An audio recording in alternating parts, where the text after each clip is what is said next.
আজ অনেক দিনের মনের ইচ্ছাটা পূর্ণ হলো। অনেক দিন থেকেই মনে ইচ্ছা ছিল একটু বাড়িতে নারায়ণ পুজো দেব।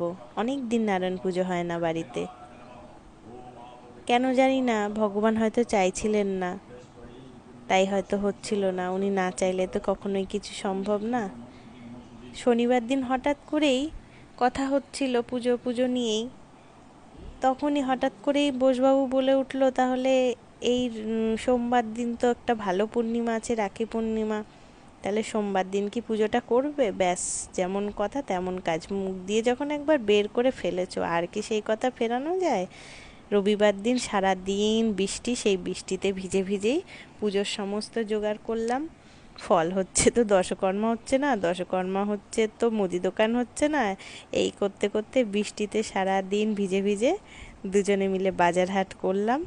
করে আজ সকালবেলা সবাই মিলে একসাথে পুজোর জোগাড় করে খুব ভালোভাবে পুজোটা দিলাম। এত ভালো লাগলো, হোমযজ্ঞ করেই পুজোটা দিয়েছি। আসলে সবই তার ইচ্ছা, ভগবান না চাইলে হয়তো কিছুই হয় না, তাই না? উনি সবার ভালো করুক, সবাইকে ভালো রাখুক, সবার মঙ্গল করুক।